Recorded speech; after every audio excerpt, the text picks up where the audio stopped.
guys, it's Debbie, and for today's video I'm creating with a product from Sweet and Sassy Stamps.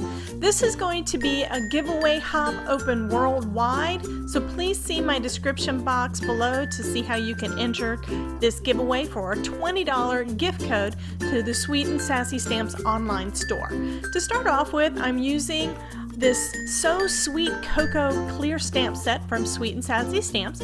I think this is just so adorable with these cute little mice, and they each have a sweet treat. I think it would be really great set to use for Valentine's Day or just to send a friend some happy mail. So I'm going to be using some VersaFine Onyx Black ink. I'll be embossing the images and then coloring them with my Spectrum Noir markers. My voice is a little better today than it was last week, but it's still not really up to par. So for most of the video, I'm just going to sit back and let you watch as I create a card and MemDex card using these cute images. I'll drop in a couple of different times on different pieces on here for you, but go ahead and sit back and enjoy these. Here you see that I'm using the Wow embossing ink. I love using that clear embossing ink over the VersaFine Black Onyx, because it does put a really sharp black line around the images. Gives it real good definition, so I really like that.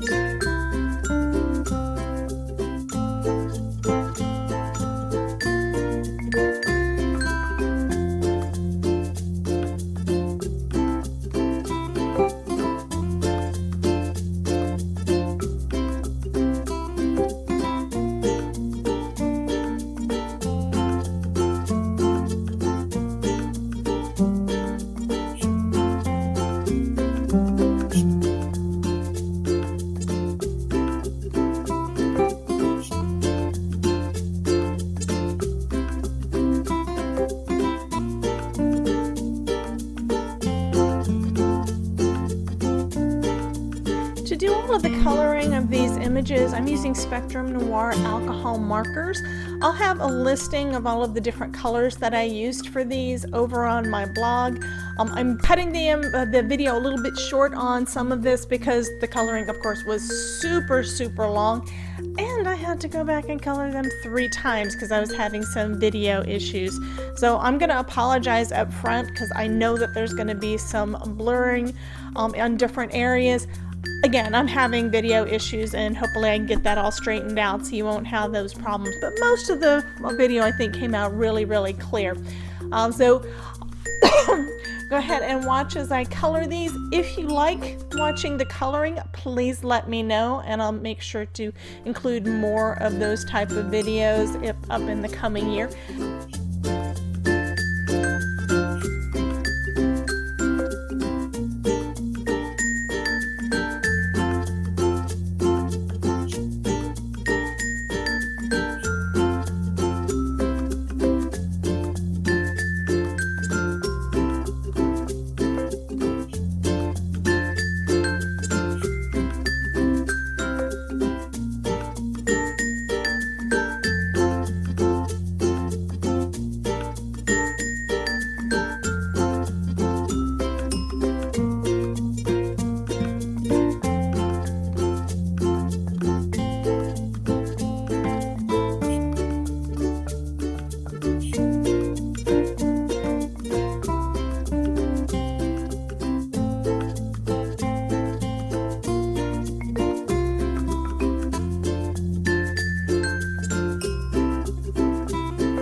decided to use my scan and cut machine to cut out each of the images. It saves a lot of time since I don't have the dies, and I didn't want to take the time to fussy cut out each of those.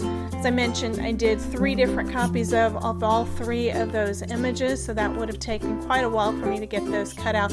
Instead, this machine, I just scan the image in, then I tell it to, it asks me to frame the image, so I go ahead and do that, hit OK.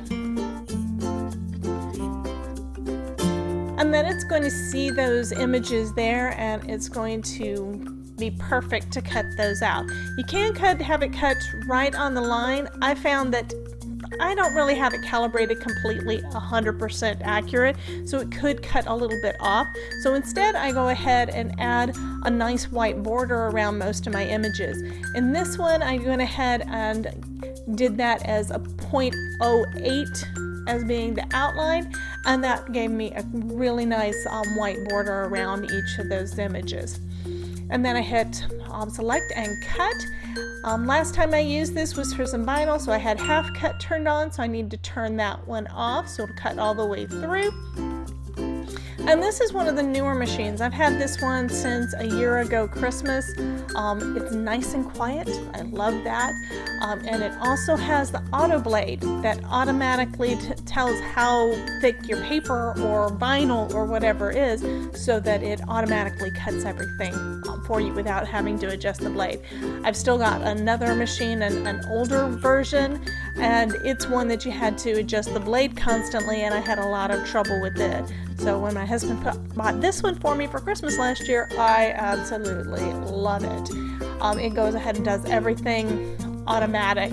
I've watched May made it on her video when she got one of these, and she says it's like little wizards inside there. So I think that's kind of cool. So you see, doesn't take that long to cut all of those out because there were so many images. I think it took probably about like 5 minutes, but I got all of that done. And now I'm going to start assembling everything. I die cut out some hearts and some lace heart out of white, and some regular hearts out of some pattern paper, and I'm just going to glue those together.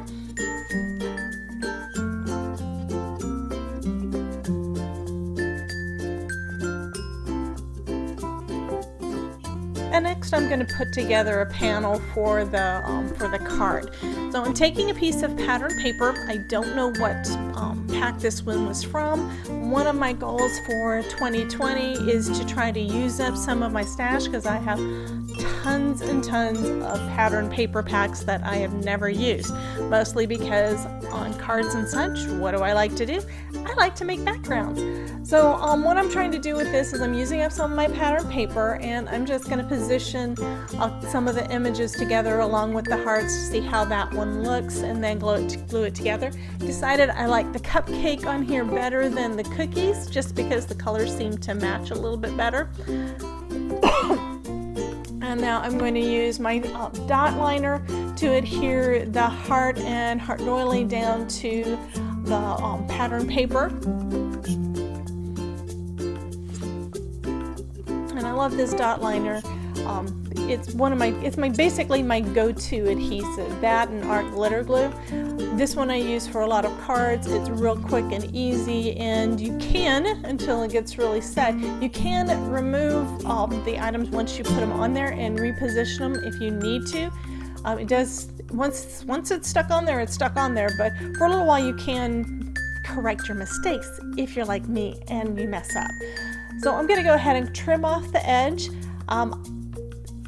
I've seen this done by several other card artists, and I like that effect that it has with it. It's just kind of hanging off there. And then I'm going to just adhere that down to the card panel.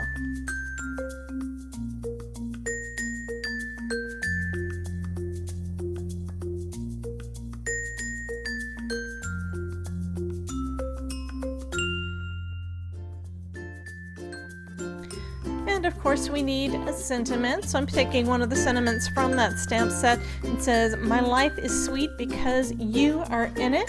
And I'm going to do just as I did with the other stamping. I'm using VersaFine Onyx Black ink, and then I'm going to heat emboss that with the Wow Clear Embossing ink.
card is finished. I think it turned out really super cute, and this would be perfect for Valentine's Day.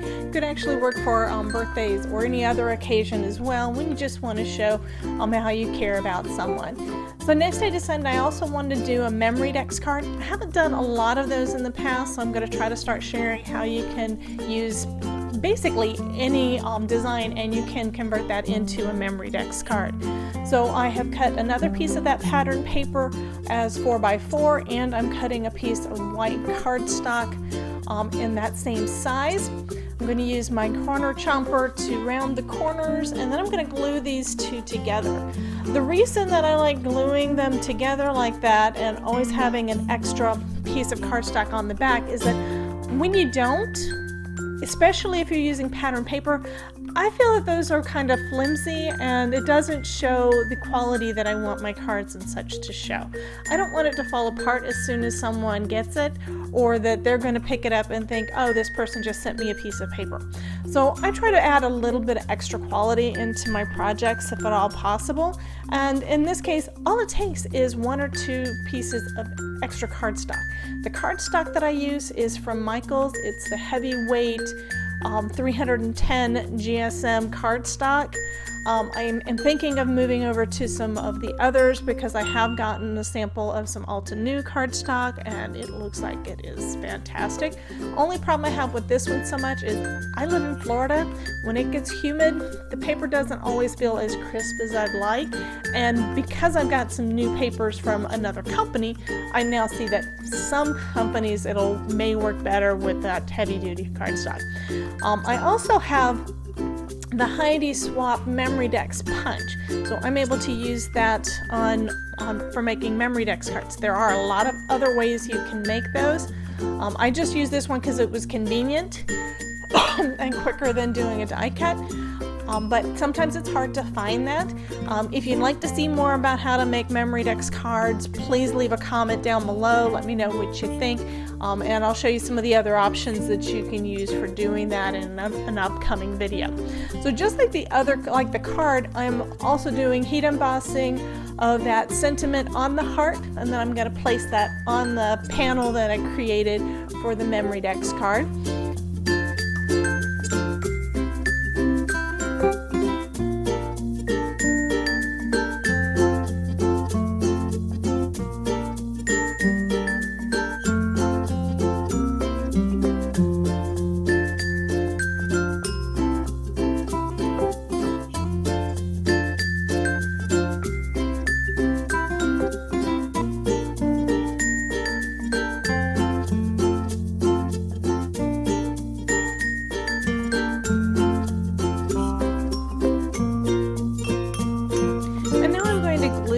Down with some art glitter glue.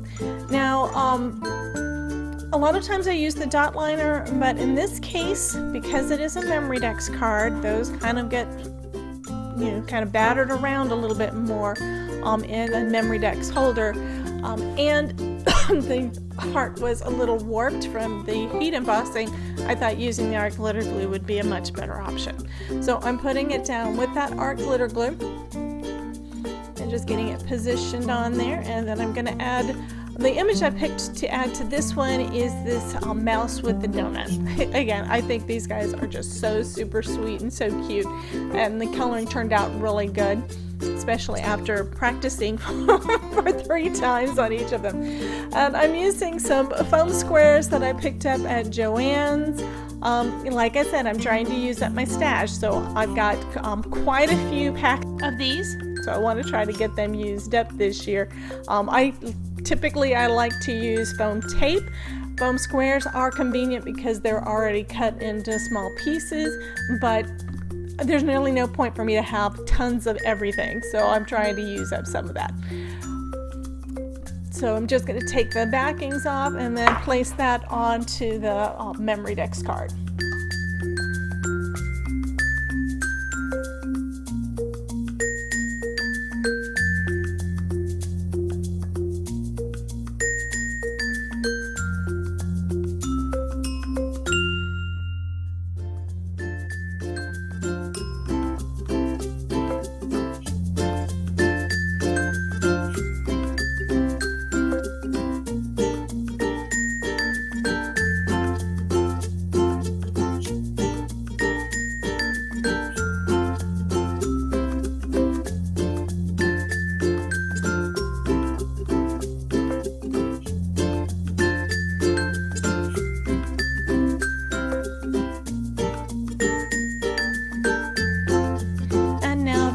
MemDex card is finished.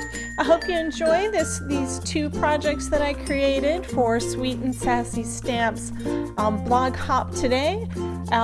Be sure to check out my blog because it's got all the details about all of the products and everything that I used on this, and I go into much more detail than I did during this video. Thank you much for watching and have a wonderful day.